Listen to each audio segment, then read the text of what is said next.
Mr. Brock for 3 minutes. Thank you. Thank you for everyone's attendance. My questions in the 3 minutes will be directed to you, Deputy Commissioner. So I know that we don't want to talk a lot about the video. I appreciate it from a legal perspective, why we are perhaps approaching on dangerous territory, but I'm not getting into the evidence per se or the ability of a Crown to prove this case beyond a reasonable doubt. I'm taking a look at the video at face value.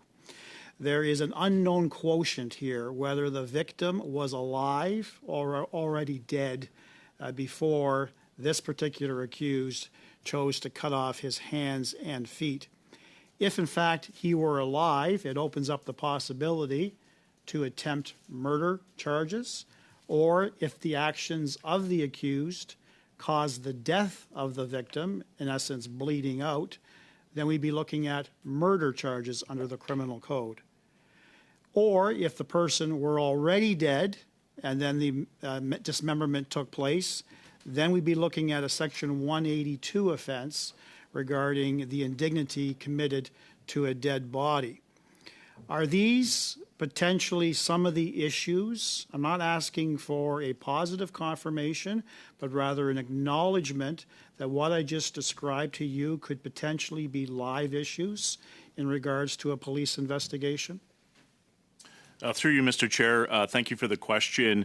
As earlier indicated, a significant amount of work has gone into this investigation in a short period of time with a significant amount of resources dedicated. I do want to highlight the excellent work of the GTA Inset and all of our police of jurisdiction.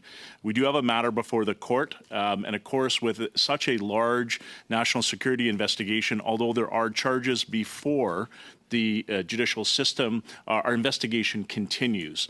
And so I'm limited to what I can say, and I must refrain from commenting on specifics or ongoing investigative pieces. But what I can tell you is that we continue to actively investigate, and we continue to do the work that is required as a part of the investigation. So charges have been laid, but we have an ongoing active investigation. Thank you.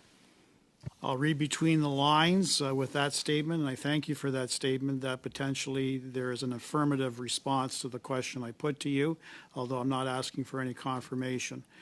I want to talk briefly with the time I have available. Mr. Chair, how much time do I have? 40 seconds. 40 seconds.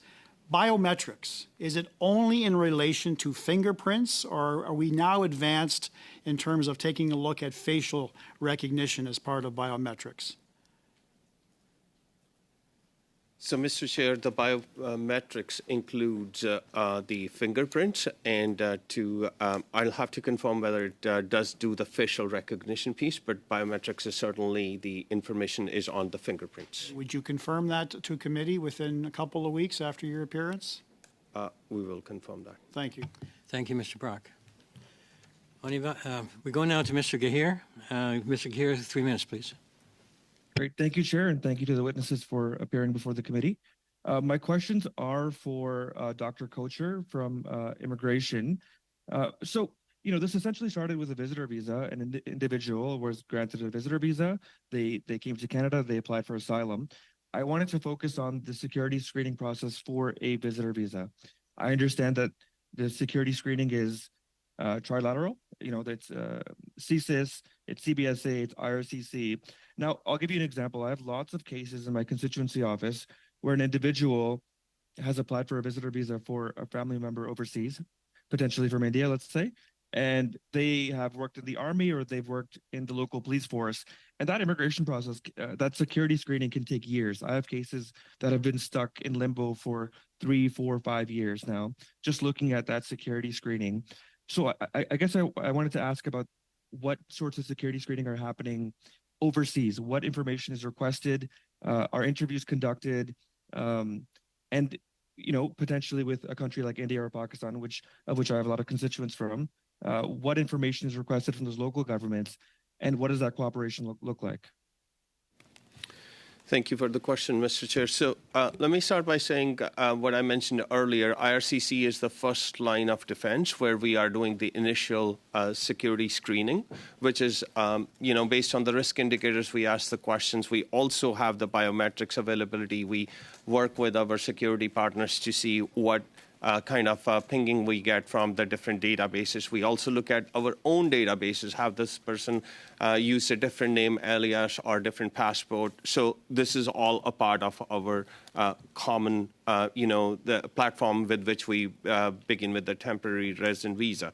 Now, once there is, if there is, not once, but if there is any indication or any flag, we actually refer it for comprehensive security screening, which takes place with the CBSA and CSIS. And we, as an IRCC officer, can only make an admissibility decision once the officer is satisfied after consultation with our security partners that there is a favorable return on the security flag or the advanced security or comprehensive security screening. And if it is not, then we will call it non-admissible and the person will not be allowed to enter into Canada.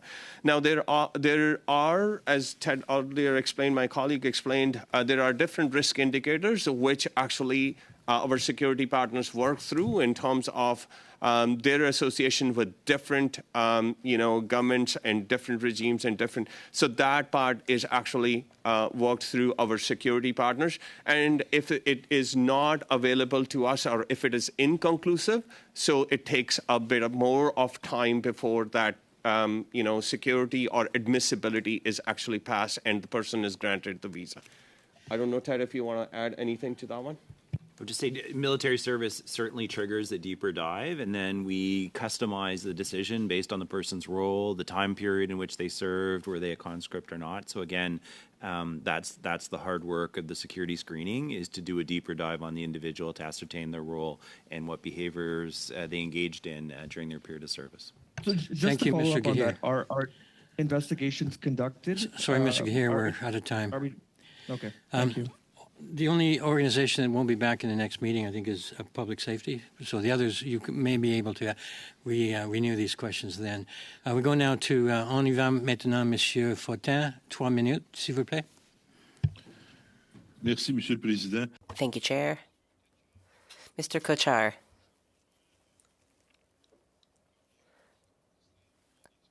I understand what your colleagues have said about the standard processes. We heard that your colleagues did the necessary work in this case. And I do not doubt for a second the good faith and competence of our witnesses or the organizations represented here. But what Quebecers and Canadians understand is that there was a serious gap that led to the situation which we are studying today. What I'm trying to do now is figure out a way to make sure this never happens again. I'm trying to be constructive. So I'll ask the question to you, Mr. Kochar.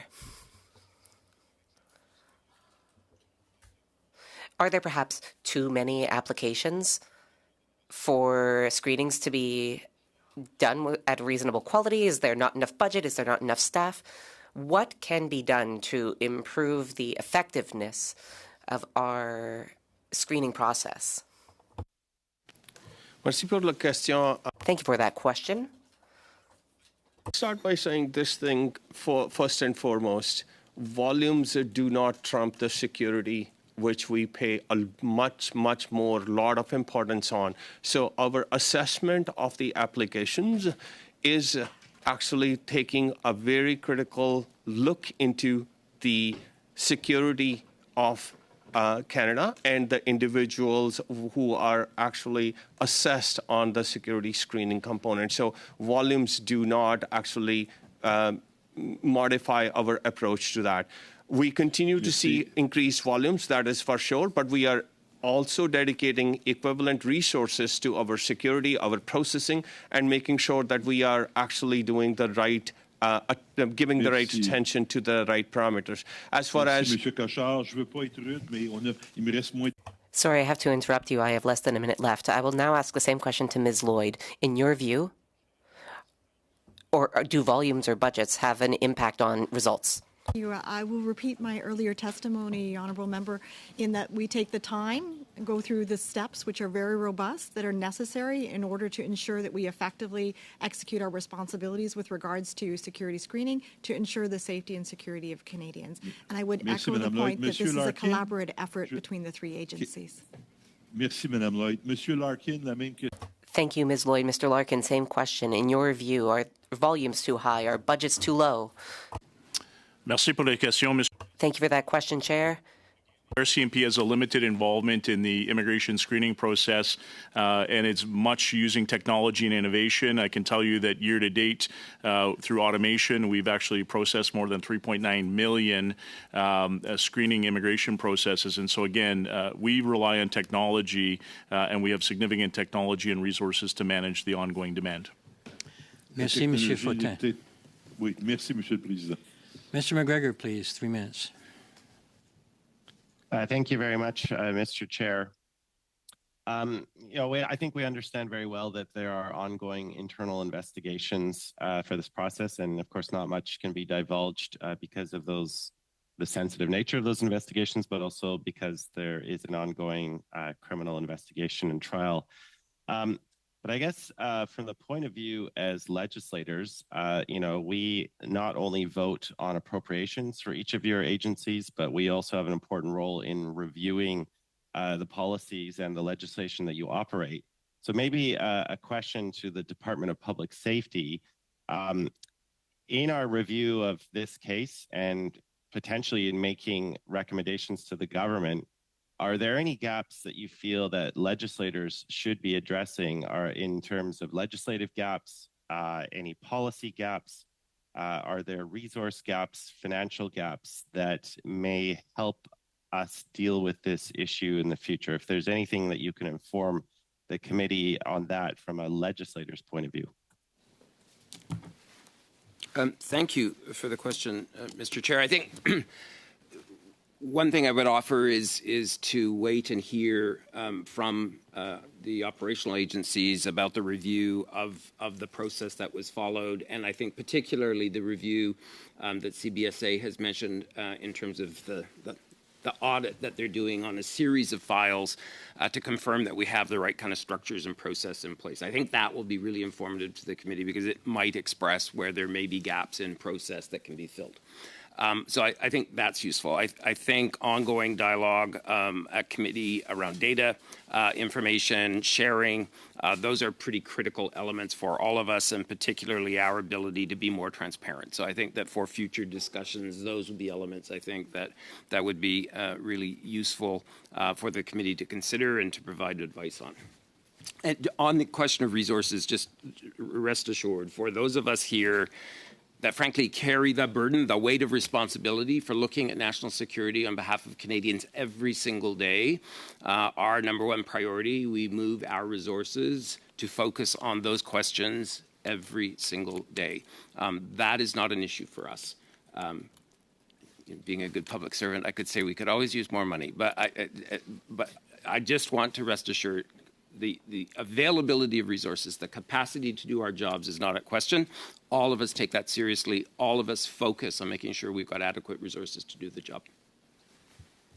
Thank you. I'll leave it at that, Mr. Chair. Thank you, Mr. McGregor. So thank you to all our witnesses for your forbearance today and for all your hard work. I know some of you might be back in the next meeting, and for the others, I hope to see you another time. And with that, we are adjourned. We start again at 12:30.